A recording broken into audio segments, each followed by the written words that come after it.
Bienvenidos al campus virtual del ciclo 2018-1. Soy la profesora Débora Ponce del curso de Geografía y en la semana 16 tocaremos el tema de División Territorial del Perú. Cuando hablamos nosotros de la organización política y administrativa del territorio peruano, tenemos que apelar mucho a los conocimientos de la historia, de la formación de la descentralización en el Perú y a su vez también de los conflictos armados que ha sufrido el Perú con sus fronteras. Pasaremos entonces a recordar de repente lo que estamos viendo muchas veces en las noticias, que la capital de Lima siempre tiene los técnicos, profesionales, la infraestructura necesaria para solucionar algunos problemas de enfermedades, accidentes que se dan en provincia, mientras que en los lugares de la sierra y selva no encontramos las mismas condiciones. Eso obliga a que las personas siempre tengan que ser traídas aquí a Lima y tampoco hay una forma rápida de poderlas dirigir a la zona. Y en realidad ni siquiera deberíamos dirigirlas a la zona. Se supone que todos los lugares del Perú deberían contar con las mismas condiciones. Ese es el problema que nosotros encontramos en la mayoría de países, el tema de la descentralización. El Perú ha caminado con el transcurso de los años desde la formación de su territorio hasta lo que se conoce como la regionalización. Empezamos entonces a ver los puntos del tema. Recordando la historia, tenemos nosotros el nacimiento de la República. Cuando nace la República, teníamos entonces intendencias, esas que antes eran los corregimientos y que obviamente administraban los españoles para poder evangelizar, entre comillas, ¿no? Y disciplinar a los indígenas, que en ese caso éramos nosotros. Luego estas intendencias pasan a ser departamentos, lo cual se constituye más adelante solamente en 7 departamentos. Con el tiempo, esta circunscripción de 7 departamentos pasa a ser 24. Pero cuando hablamos nosotros de 24 departamentos, tomamos en cuenta 2 importantes departamentos. Uno de ellos es Tumbes y el otro es Tarapacá. Y todos dirán, no, ¿por qué Tarapacá? Si se supone que Tarapacá no está con nosotros, ¿y cómo que departamento? Les cuento pues que Tumbes antes le pertenecía a Ecuador y con el tiempo se habla de la libre determinación de los pueblos y Tumbes pasa voluntariamente a ser de Perú. Tarapacá era nuestro departamento. Cuando perdimos nosotros la guerra con Chile, se llevaron 2 provincias, incluyendo lo que es Tacna y Arica. Solo regresa Tacna y Tacna pasa a ser nuestro departamento. En 1857 hablamos del tema de Ramón Castilla, muy famoso por la liberación de los esclavos negros, o en otras palabras, la consecución de sus derechos. Pero aquí vamos a mencionar el tema del Callao. A Ramón Castilla le convenía que el Callao esté separado de Lima, porque el Callao tenía lo que es el poderío económico. ¿Qué hace entonces? Convierte al Callao en lo que se conoce como provincia constitucional del Callao con categoría de departamento. En otras palabras, podríamos decir que el primer lugar descentralizado del país fue el Callao. Ya habíamos manifestado un poco lo de la Guerra del Pacífico, pero obviamente esto altera mucho la división que inicialmente tenía el Perú. Y actualmente nos encontramos en un álgido proceso de regionalización. Sabemos que ya no mencionamos mucho el término departamento, sino más que todo el término regiones. Y vamos a entender aquí cómo funciona. Actualmente son 25 regiones políticas. Cuando hablamos de 25 regiones políticas, estamos mencionando los 24 departamentos más el Callao. No podemos tener al Callao dentro de otra región porque estaríamos haciendo lo contrario a lo que muchos años ha tenido, descentralización. Pero aquí un tema importante es la capital, o mejor dicho, el departamento de Lima. Desde qué cosa es la capital hasta qué cosa es una provincia en Lima. Todos tenemos esta idea, que Lima está dividido en 2 partes. Una parte es lo que nosotros llamamos Lima metropolitana.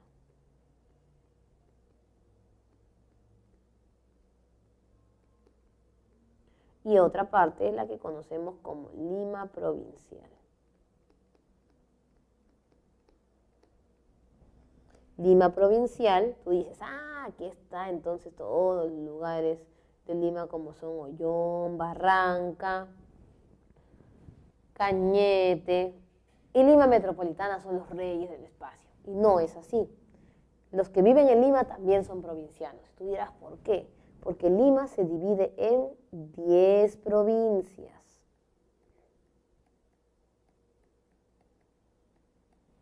9 provincias las tiene Lima provincial y una provincia es la que es Lima metropolitana. Suman 10.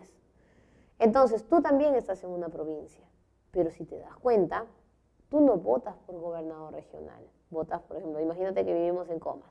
¿Ya? Votamos por alcalde de Comas, alcalde distrital de Comas, alcalde de Lima metropolitana y ahí queda la cosa. Pero si viviésemos en Yauyos, votaríamos en Yauyos por alcalde distrital, alcalde provincial de Yauyos y votaríamos por gobernador regional de Lima.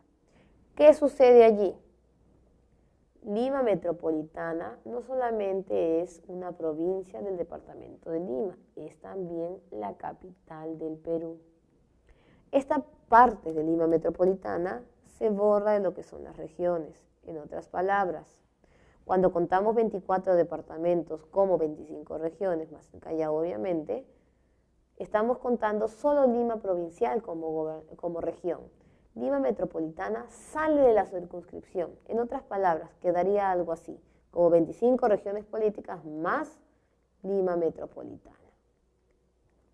Pero, como ustedes saben, el beneficio de tener una región es que le otorga dinero.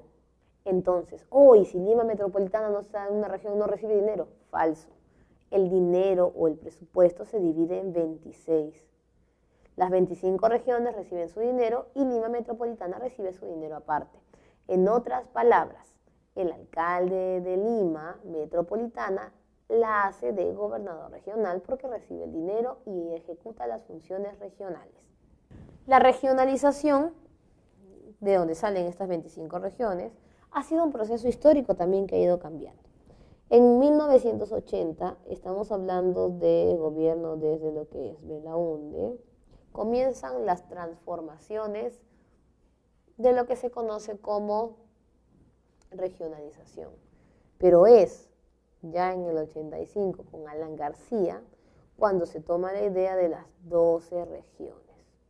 Estas 12 regiones iban a integrarse de esta manera.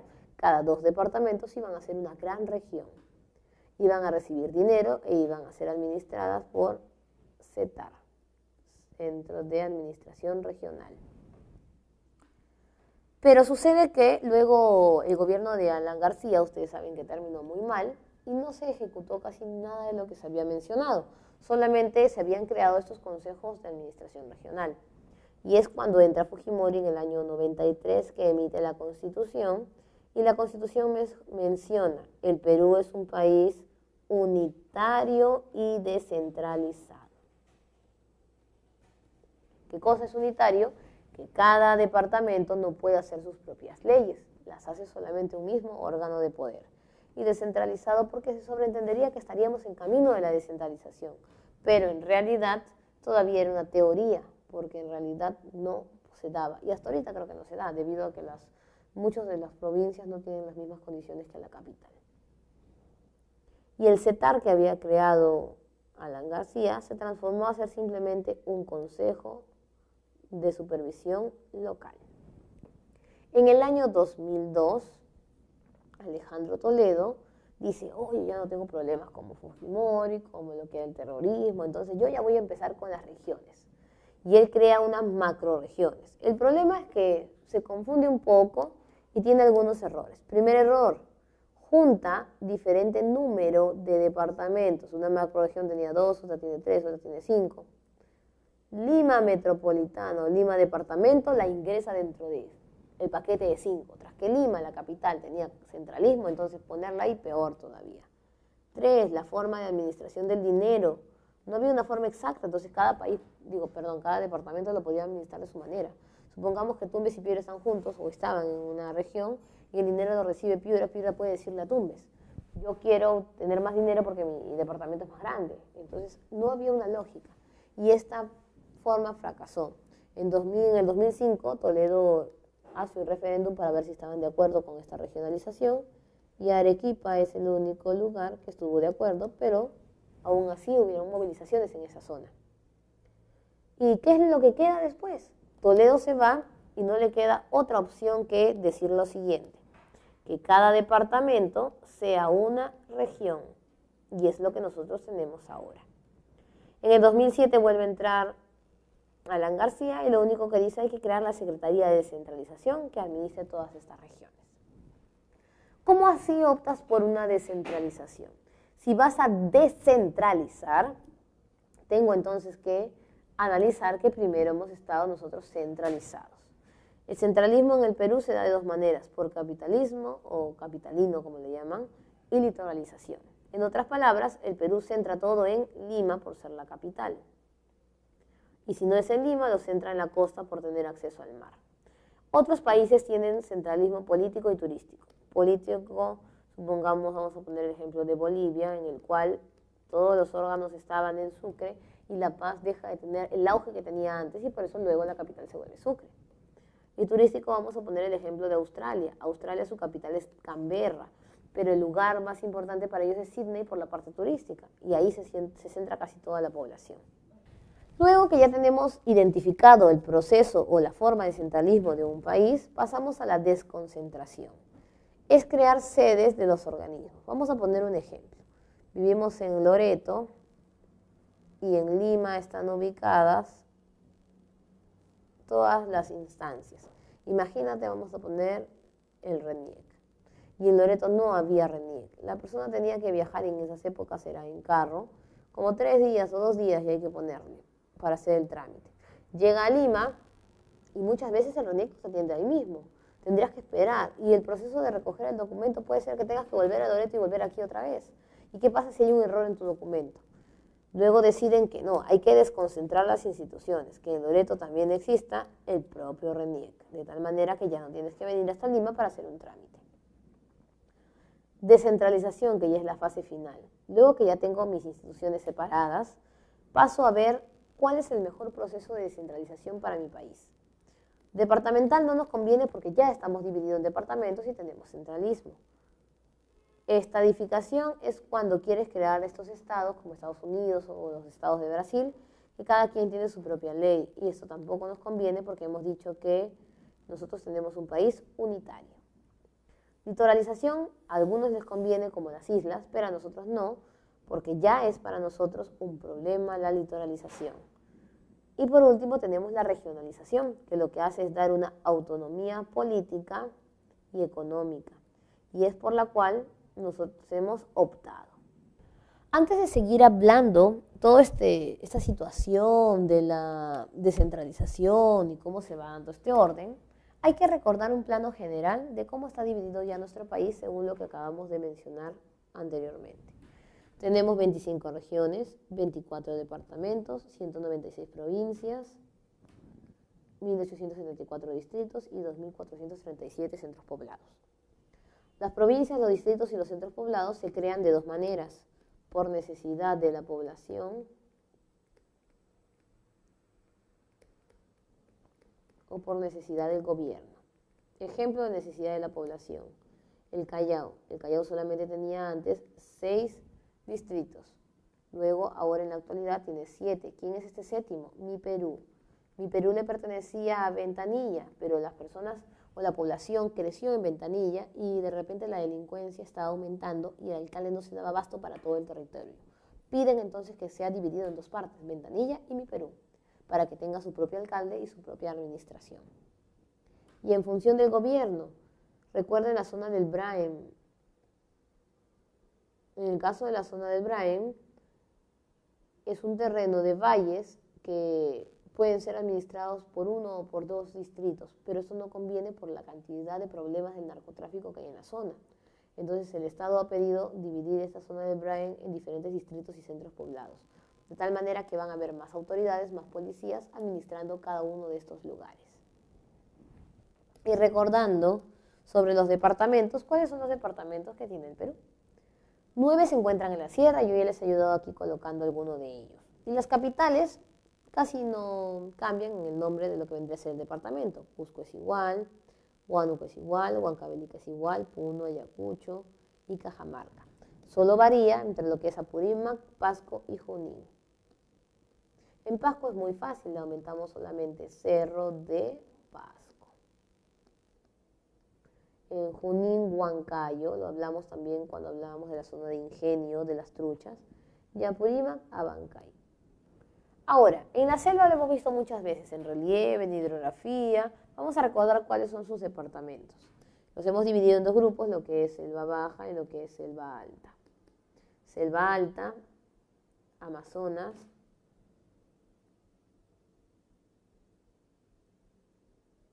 y San Martín. Selva baja, Loreto, Ucayali, Madre de Dios. Capitales. Capital de Loreto, Iquitos. Recuerde que aquí se cambian todas las capitales. Ucayali, Pucallpa.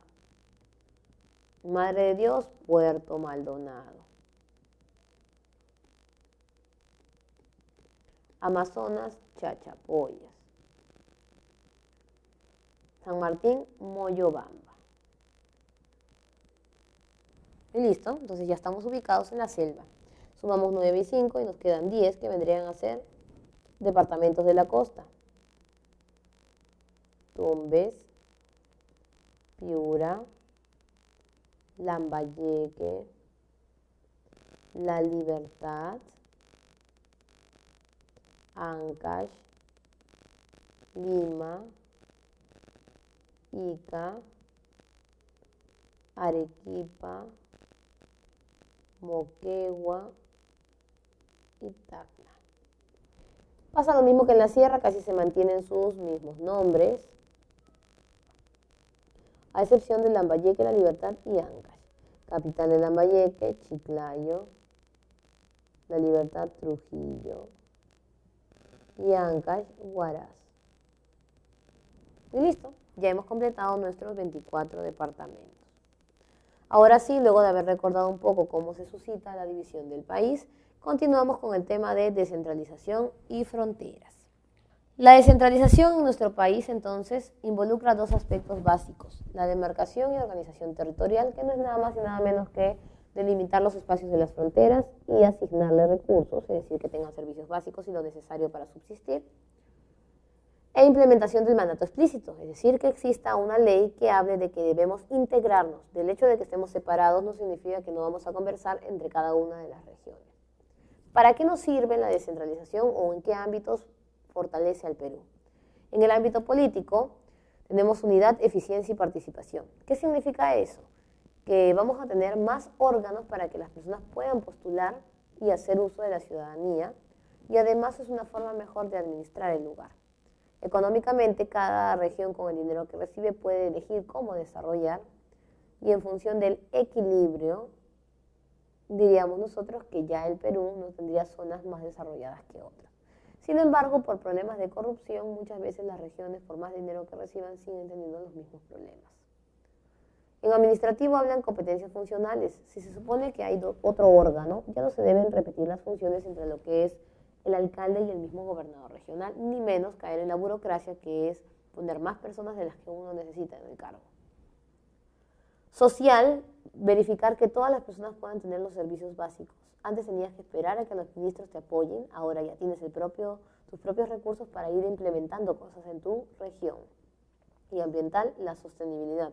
De igual manera, no necesitas que tu lugar tenga una ANP, sino ya puedes proteger los recursos faunísticos y florísticos de la zona. Y el primer punto de la descentralización era establecer los límites. Y los límites también son llamados fronteras. tenemos nosotros dos tipos de fronteras, una natural y una artificial. Cuando viajamos de un distrito a otro distrito, ¿cómo reconocemos que estamos pasando a otro distrito? Y ustedes me dirán, ah, fácil, profesor, el cartel. Ese cartel que dice bienvenido al distrito y gracias por su visita. Pero obviamente no es una manera formal de delimitar la zona, ¿no? La manera formal es una avenida. Antes, supongamos que esta era una avenida y este era un distrito. El distrito era toda una sola zona, pero debido a la creación de esta nueva avenida, el distrito se fragmenta. Imagínate que tú estás por aquí y te van a robar en esta zona. Y la comisaría y el policía está aquí. Para llegar allá, debido a lo largo que es la avenida, va a tener que darse todo un vueltón y recién llegar. Al llegar ya te robaron y obviamente hay una serie de problemas. Esas avenidas tan grandes como lo que es la Arequipa, Bancay, hacen que el distrito que se fragmente sea inmediatamente dividido en dos distritos. Ese es un distrito y otro distrito, lo que antes era uno. Así se creó Jesús María, Pueblo Libre, Magdalena, lugares chiquititos que se fueron dividiendo. Y otro tipo de límite podría ser una muralla. ¿Cómo que una muralla? Miren, en La Molina, en estos cerros que existen, como están en espalda con distritos peligrosos, han colocado un muro para que nadie pueda pasar. Aunque está contra los derechos del libre tránsito, es una forma que ellos han buscado para evitar el robo. Es una frontera natural. Artificial. También estamos hablando de las rejas, ¿no? A veces entre cuadras ponemos rejas para definir dónde empieza y termina una cuadra. Ya estamos haciendo una división artificial. Y cuando hablamos nosotros de países, hablamos del hito. El hito es un bloque de cemento de más o menos 3 metros, que se encarga de separar las fronteras con países. El Perú tiene 591 hitos. 80 solamente existen entre el territorio de Perú y Chile. Y natural puede ser un río, puede ser una montaña, el valle, etcétera, etcétera, etcétera. Pero en las fronteras con países estaríamos hablando de dos exclusivas. La Talwes, que es el punto medio del río, que divide un país con otro país, y la cordillera, por ejemplo, entre lo que es Ecuador, está la cordillera del Cóndor. Luego que ya hemos establecido la frontera, hay que hablar del nuevo concepto que tiene frontera. Antes, cuando tú cruzabas una frontera, era sinónimo de guerra. Me va a invadir, me está declarando la guerra. Ahora ya no. Frontera es sinónimo de integración e interacción.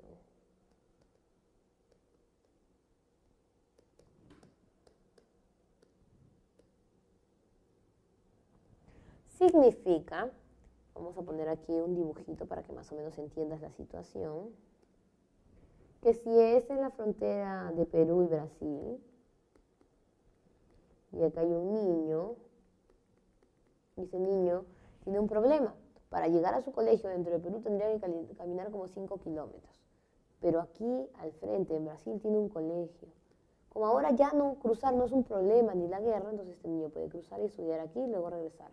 Obviamente con permiso de los encargados o autoridades de la zona. Pero ya estamos hablando más allá de una simple pelea por cruzar una frontera. Por lo mismo que ya no es sinónimo de guerra y ahora es sinónimo de interacción, vamos a hablar más que de frontera, de espacio fronterizo. Y en los espacios fronterizos ingresan varios conceptos. Primer concepto, la línea fronteriza, que obviamente no es nada más y nada menos que la antigua frontera, la línea que divide y que se ve en la forma del mapa. Segundo, la frontera viva. ¿Quiénes son la frontera viva? Las personas que viven allí. Tercero, una conurbación. Cuarto, quinto y sexto, una región fronteriza, una zona de frontera o zona fronteriza y área de frontera o área fronteriza. Estos 4 son los más difíciles y son los que más nos preguntan, especialmente en el examen. Así que vamos a definirlos con un dibujito a continuación. Tenemos nosotros los departamentos del Perú. Y vamos a ver nuestro mapa que tenemos en la separata. Y vamos a darnos cuenta que hay departamentos que están pegados a los países de frontera y hay departamentos que no están pegados a ellos. Vamos a recordar un poco. Nosotros tenemos frontera con los siguientes países. Por el norte, con Ecuador y Colombia.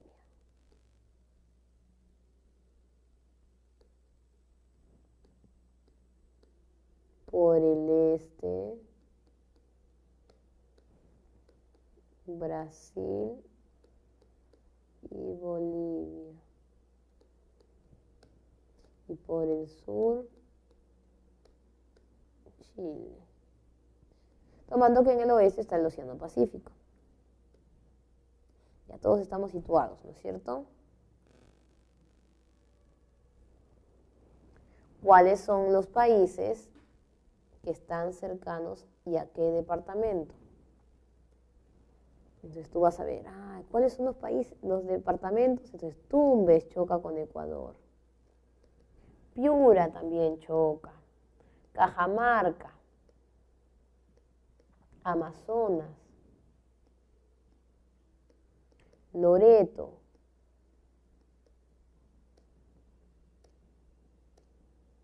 Ucayali. Madre de Dios.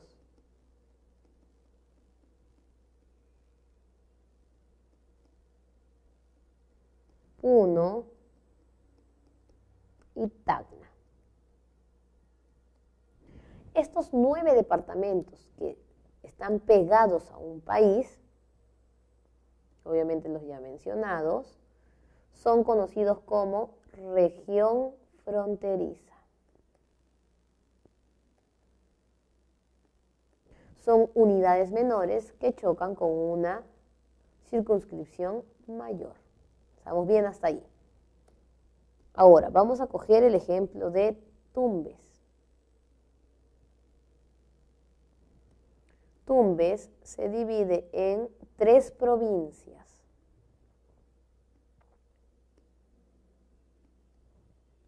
Contralmirante Villar, Tumbes y Zarumilla. Y si lo vemos, está pegado más o menos por aquí a lo que vendría a ser Ecuador. Mientras que la otra zona ya es el mismo Perú. Y la parte del mar. Tumbes es una región fronteriza. Y Tumbes tiene 3 provincias. De las 3 provincias, ¿cuáles chocan con Ecuador? Zarumilla y Tumbes, porque Contralmirante Villar no está pegado a Ecuador. Estas 2 provincias que están dentro de una región fronteriza son llamadas zona fronteriza. En otras palabras, una zona fronteriza es la provincia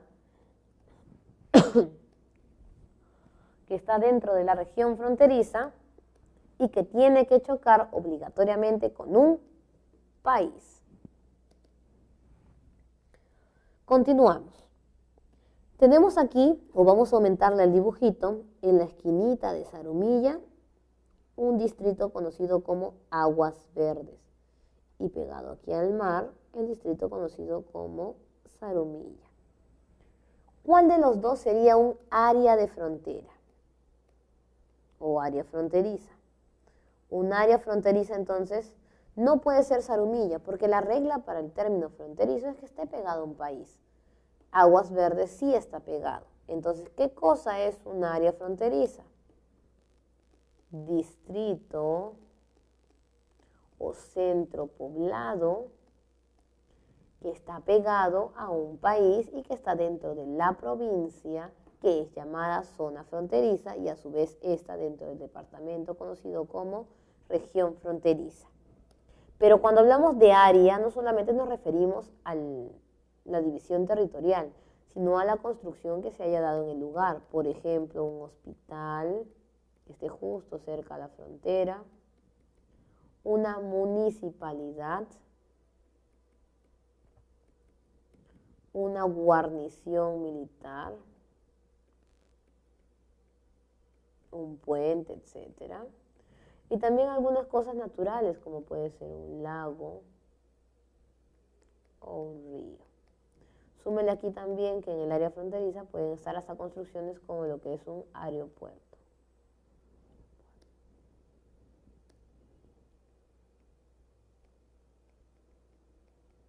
Y listo.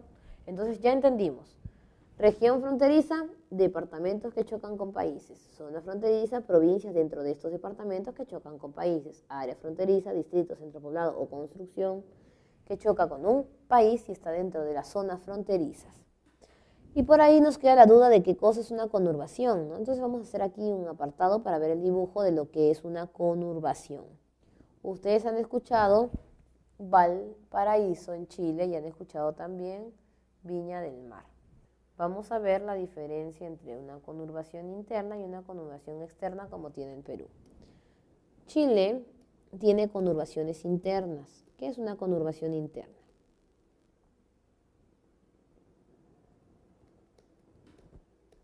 Si este es Valparaíso y este es Viña del Mar, ellos construyen un puente. Además, en esta zona construyen un colegio y un hospital que puede ser usado para los dos. No le pertenece ni a Valparaíso ni a Viña del Mar, sino a los dos. Esa es una conurbación interna. Conurbación externa que tiene el Perú, y para eso vamos a recordar el ejemplo del niño de la selva. El niño de la selva cruzaba la línea de frontera para ir al colegio a estudiar en Brasil. Esto no es conurbación. Conurbación, línea de frontera, niño de Perú, niño de Brasil. Ambos quieren estudiar. Línea de frontera, borramos un poquito y hacemos aquí un colegio. Y este colegio lo va a utilizar tanto el niño de Perú como el niño de Brasil. Esta es una conurbación exterior que son las clásicas que tiene Perú, pero tiene conurbaciones contadas ahorita. Desaguadero, que es con Bolivia. Se llama así porque hay desaguadero en Perú y desaguadero en Bolivia. Asís con Iñapari, Iñapari para Perú, Asís para Brasil.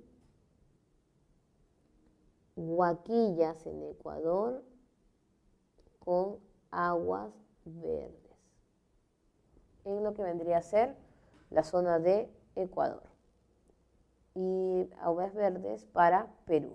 Entonces esas son las conurbaciones y es así como nosotros tratamos de llevar este plano de la interacción. No solamente conversar y traspasar de repente la frontera a estudiar, sino tener cosas mancomunadas entre los dos países. Y aunque piensen que lo habíamos olvidado, en realidad no lo hemos olvidado. Lo vamos a estudiar a continuación. ¿Qué ha pasado en las fronteras del Perú? A veces da pena ver los mapas del Tahuantinsuyo y ver el tamaño que tenía el Perú antes, cómo fue reduciéndose y hasta en la República era más ancho y el mapa se fue consumiendo luego de las guerras por la delimitación de las fronteras. ¿Qué pasa ahí entonces? Vamos a entender un dato muy interesante. ¿Qué pasó con las fronteras entre lo que vendrían a ser los países? El Perú siempre ha ganado los conflictos con países, menos con el que es Chile. A veces pensamos que porque perdimos la guerra del Pacífico ya hemos perdido todos los conflictos, y no es así. Y en este caso, nosotros vamos a tener la triste realidad que cada vez que ganábamos un conflicto, teníamos que nosotros dar un territorio. Entonces, ¿para qué ganábamos si al final íbamos a dar un territorio? Teníamos entonces Ecuador, problema con Ecuador. Ecuador quería recuperar Tumbes. No pudo recuperar Tumbes, quería terreno. Y hubo esta falsa historia del conflicto en el cual nosotros sobrevolamos un avión de las Fuerzas Aéreas y ellos dicen que le estábamos declarando la guerra. Al final se firma primero el protocolo de Río de Janeiro de amistad y por último el acta de Brasilia, que es ya la que delimita todo. Aún así, le cedimos 1 kilómetro para cementerio de guerra. Al final eso sí no es tan grave. Bueno, están en nuestro territorio, es solamente un cementerio, no pueden hacer construcciones en ese terreno. Pero lo que viene más adelante sí es grave. Colombia. Colombia quería el trapecio amazónico. Nunca hubo una guerra declarada. Ellos ingresan a nuestro territorio, los pobladores peruanos se defienden y al final se firma un tratado, Salomón Lozano. ¿Qué sucede ahí? Perú le entrega Leticia y el trapecio. ¿Para qué defendimos tanto la zona si al final los presidentes iban a otorgar nuestras tierras? ¿Por qué se da esta situación? Recuerden que en esa época los garantes generalmente eran Estados Unidos y se firmaban en las zonas de Brasil, por eso que los nombres muchas veces son lugares o personas de Brasil. En este caso, Estados Unidos tenía los ferrocarriles y ellos manejaban la economía a su antojo y también las decisiones políticas dentro del país. Con Brasil no hubo un conflicto declarado, el problema nada más era la navegación fluvial en el Amazonas.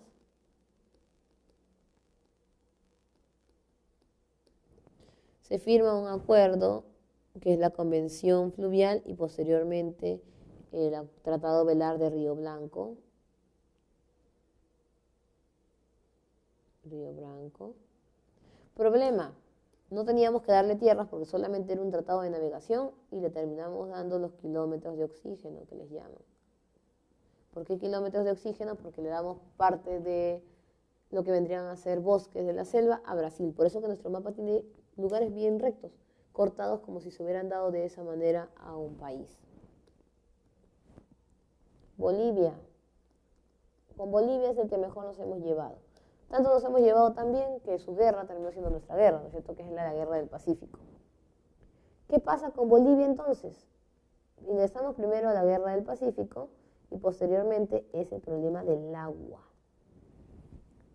Bolivia pierde salida al mar y Perú tiene que darle la zona de desaguadero, la zona sur del Perú, cercana al lago Titicaca.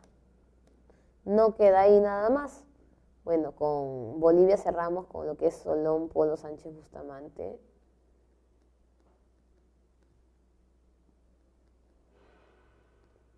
Pero en la actualidad sucedió algo muy curioso y les voy a contar una historia más o menos para ver qué opinan ustedes. Tú te compras una casa con primer piso y salida a la calle y con cochera. Construyes un segundo piso y se lo regalas a tu hermano.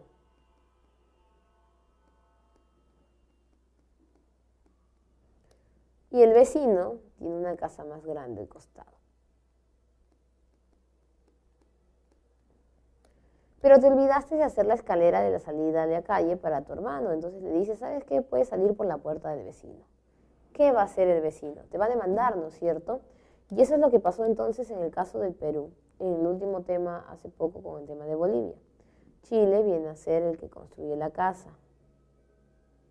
Le ofrece al hermano, que en este caso es Bolivia, salida al mar a cambio de que Bolivia le dé a Chile gas natural. Pero la salida estaba por Perú, Perú sería el vecino. Nosotros nos opusimos y ahorita Bolivia está en la Corte de la Haya con Chile por el tema de la salida del mar y por el tema de un manantial que ellos tienen que le pertenece a Bolivia, pero Chile dice que es suyo y ahí está el conflicto. ¿Qué pasa más adelante? Luego del tema con Bolivia, viene el tema con Chile y creo que con Chile ya todos conocemos. Tenemos dos problemas. La guerra del Pacífico y el tema de la Corte de la Haya, que no es nada más y nada menos con la delimitación marítima. Los problemas con la guerra con Chile los cerramos gracias ya al acta de ejecución del tratado.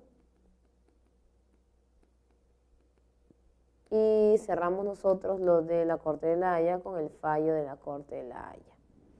Entonces, así es como nosotros nos vemos ubicados. En el caso de Chile perdimos Arica y Tarapacá, ¿no es cierto? Y en el caso de la Corte de la Haya, ahorita vamos a revisar el fallo para que ustedes den su propia opinión. Ahí no queda todo. Lo más importante de estas delimitaciones fronterizas es saber cómo queda actualmente la ubicación de las fronteras del Perú. De Ecuador estamos contando nosotros el inicio, que vendría a ser Boca de Capones, y sin olvidarnos la cordillera del Cóndor. Luego de Boca de Capones llegamos hasta Colombia, que empieza en la talhués del río Guepi y Putumayo.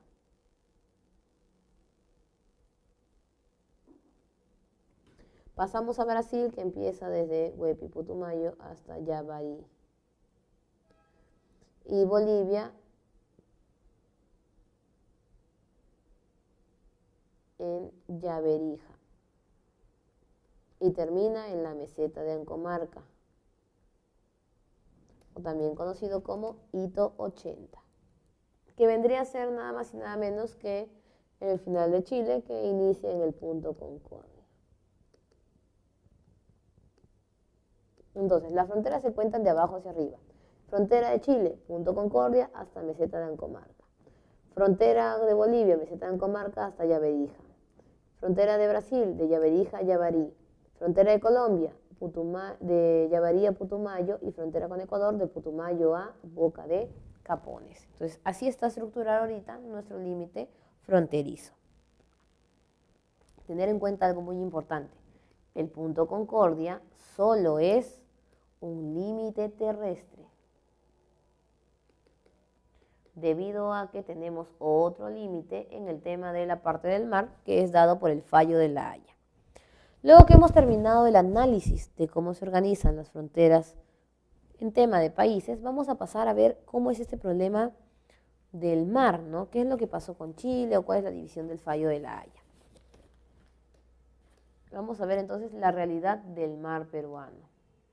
El mar peruano inicia con 80 millas, con 12 millas. Estas 12 millas eran las que inicialmente tenían todos los países. Posteriormente tiene 200 millas, gracias a quién?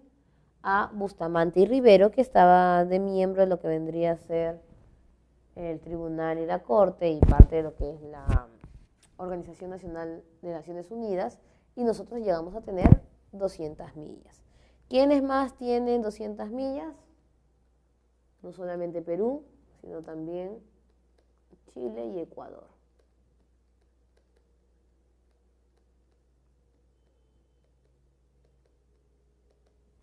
Además, en 1993, con nuestra Constitución, figura que el mar peruano también es conocido como Mar de Grau.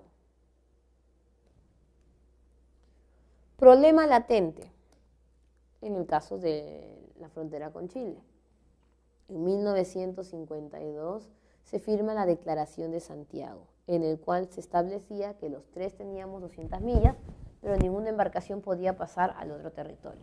Motivo por el cual se firma esta declaración: Chile asegura que nos estamos llevando nosotros los recursos de sus costas. Llámese recursos a peces y además, aunque no lo crean y algo ilógico, sus ballenas. ¿Cómo que ballenas? En esa época habían ballenas cerca de la costa o litoral debido a la gran masa de algas del fenómeno del afloramiento y la ausencia del fenómeno del Niño constante.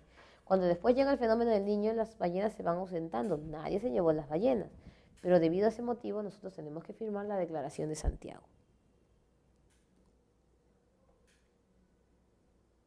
Posteriormente viene el problema de las embarcaciones artesanales.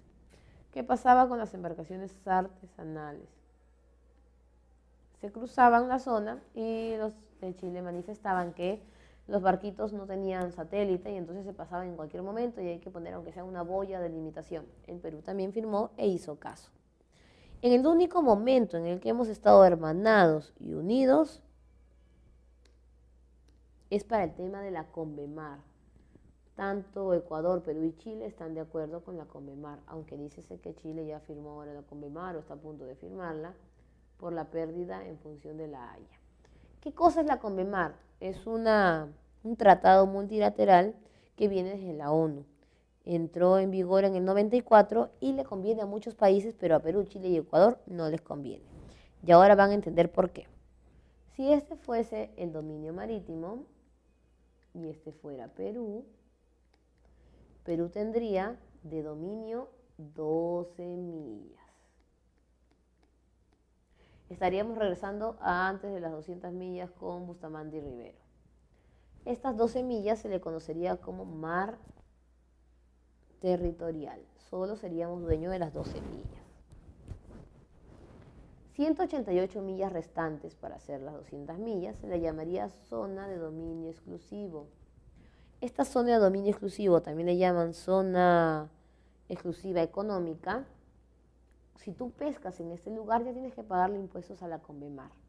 Además, si el Perú no se da abasto de explotar todos los recursos, vas a ver aquí pescando a barquitos vecinos de Ecuador, de Chile, y no solamente de ellos, sino también hasta de otros continentes. Por ejemplo, Japón podría venir a pescar aquí, todos los que hayan firmado la CONVEMAR. Problema, estaríamos retrocediendo a antes del tratado o de la Declaración de Santiago. Por ahí el temor es si un país está al frente de nosotros y nos puede declarar la guerra. La CONVEMAR dice, pueden tener dentro de esas 188 12 millas conocidas como zona contigua, de tal manera que el barquito no puede pasar estas 12 millas para evitar la declaración de guerra. Pero lamentablemente esta zona contigua no es válida para el Perú, porque tiene que ser un país que esté al frente, y nosotros no tenemos nadie al frente, solamente viene alta mar. Por lo tanto, no le conviene ni a Perú, ni a Ecuador, ni a Chile firmar la CONVEMAR. Eso no quita que la CONVEMAR sea buena para otras personas, y esto es lo que vamos a analizar a continuación. Analicemos entonces cómo es efectiva la CONVEMAR para un país que sí lo necesita. Imagínense, tenemos ahí dos países, son islas que están al frente, isla 1 e isla 2. Y la distancia entre isla 1 y isla 2 son 300 millas. Aquí sí es otra situación, si 2 pasa mucho, se pasa 1 y 1 se pasa 2, entonces hay un problema, hay que dividirlo exacto. Dice la CONVEMAR entonces, 12 para 1 y 12 para 2. Nos están quedando de zona de dominio exclusivo, nos está quedando entonces 300 menos 24, 276 millas. Pero recuerden, dentro de esas 276, 12 tiene que ser de protección para que no haya caso de guerra. Nos están quedando exactamente 272 para poder explotar los recursos. Aquí sí es necesario, pero en nuestro caso no era necesario y por eso nosotros no habíamos firmado. Y como continuábamos, ya habíamos visto el tema de la Declaración de Santiago, el tema de la pesca artesanal, de la CONVEMAR. ¿Y qué más pasa con Chile? Continuamos entonces. El problema radica en los años 2000, 2002, en que Perú se entera que Chile va a demandarlo por el tema de la frontera en la parte sur del mar. Y entonces, ¿nosotros qué hacemos? En el 2005 creamos lo que es una ley de dominio marítimo.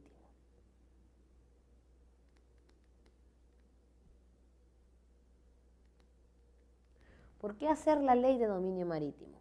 Todos los documentos que tenía el Perú mencionaban que empezaba en el hito número 1, el mar peruano, y no en el punto Concordia como tendría que ser.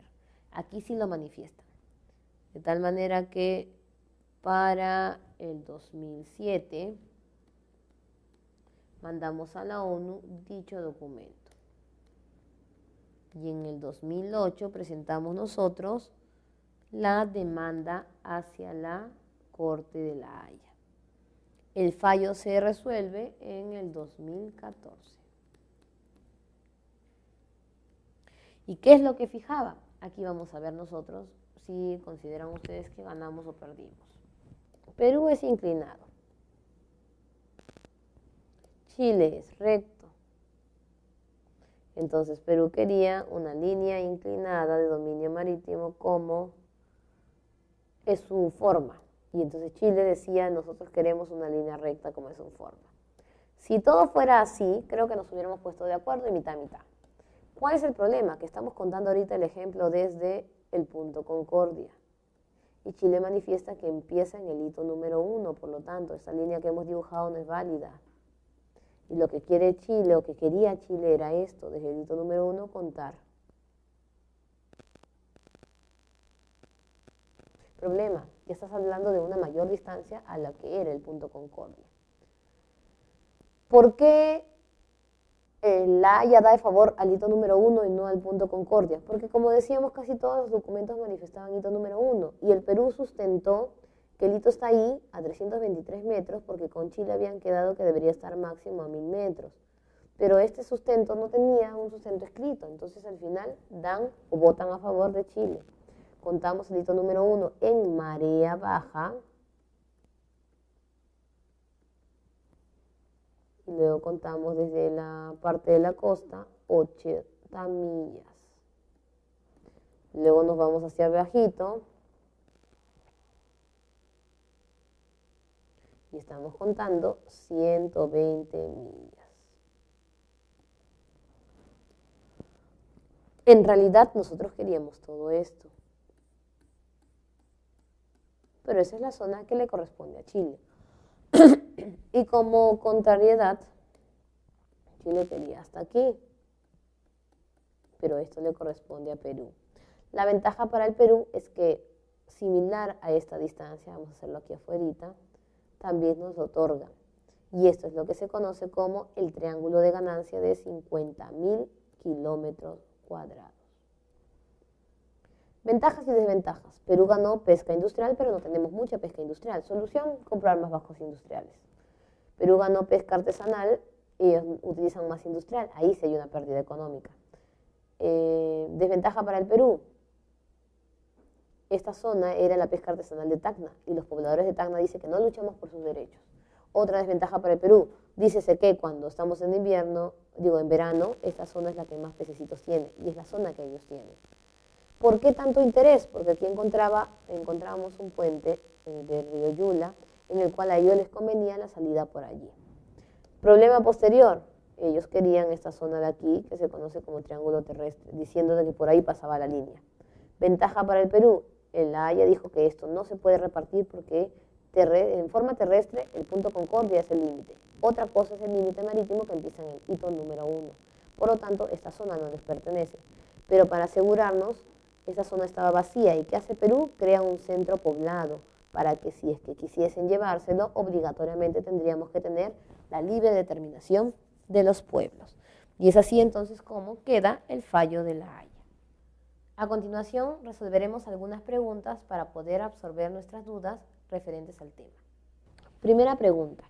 ¿Una marcada corrupción de funcionarios del gobierno central, regional y local puede afectar la consecución de uno de los objetivos políticos que se persigue con la descentralización? Del texto se puede inferir que la corrupción amenaza.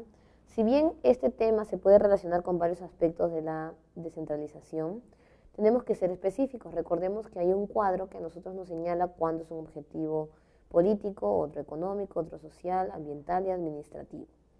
La distribución equitativa de los recursos tiene que ver más con el plano económico. Competitividad nacional e internacional a través del capital humano, estamos hablando del plano social. Inversión económica, plano económico. Y decimos adecuación de relaciones a los distintos niveles de gobierno y desarrollo humano y mejora por condiciones de vida. ¿Cuál es político? Niveles de gobierno, puesto que condiciones de vida más es el plano social o económico. En este caso nos quedamos con la letra B. La ciudad de Iñapari no solo es un atractivo natural del departamento de Madre de Dios, sino también un bloque de desarrollo económico, conforma un paso de frontera con la ciudad de Asís en Brasil, donde se ubica el puente binacional que permite el tráfico comercial y traslado de importantes corrientes. Estaríamos hablando de Iñapari, estaríamos hablando de Asís, están relacionando dos países. Encima tienen una construcción para ambos lugares, puente binacional. Desde que hay una relación y además hay una construcción para los dos que los beneficia, estamos hablando de una conurbación. Zona de fronteras tiene que ver en este caso solo cuando hablamos de provincia fronteriza no se utiliza, región fronteriza es el departamento, todo el departamento, y un bloque político no es utilizado en el tema de descentralización. En el paso fronterizo Perú-Chile se presentan dificultades vehiculares para cruzar hacia el país vecino. Por eso se vienen agilizando las conversaciones para firmar el convenio que permitirá construir un paso desnivel que hará más ligero el tránsito desde el complejo de Santa Rosa, Perú, hasta Chacayuta, en Chile. Eso es posible porque dicha frontera se concibe como un espacio de... Si bien pensábamos que de repente nos llevamos tan mal con Chile, se van a dar cuenta que hay beneficios. Todavía no tenemos conurbación, pero ya tenemos agilización del tema nuevo de frontera. Frontera ya no es sinónimo de guerra, sino es sinónimo de interacción o integración. Descentralización no es el tema para hablar de entre fronteras, soberanía tampoco, porque no estamos solidificando una soberanía, progreso tampoco. Dinamismo podría ser, ¿no? Pero no permitiría la convulsión social, sino la actuación compartida, letra E. En el siguiente mapa relacione correctamente las letras asignadas en la imagen y su respectiva denominación en referencia a lo dictaminado por el fallo de La Haya. Y ahí te vas a dar cuenta que es sencillo, es justo lo que hemos hablado nosotros. La letra C marca la distancia que establecieron desde la costa y en beneficio de Chile. ¿Cuál era entonces la letra C? Las 80 millas. El B es el punto donde se marca y no es el punto concorde, en este caso es el hito número 1 y no es cualquier hito, o sea, no es de cualquier forma, sino en marea baja. Luego vemos nosotros la letra A hace relación a lo que ganamos y la forma que tiene la figura es de un triángulo. El triángulo marítimo que equivale a 50.000 kilómetros. Y la letra D es lo que queríamos nosotros, pero no se dio. Esta es la línea equidistante. En otras palabras, estaríamos marcando la letra B. Hemos culminado el tema de la semana 16 y también estamos cerrando el bloque de todos los temas relativos a la geografía del Perú. Nos vemos la próxima clase para empezar con los temas de geografía continental.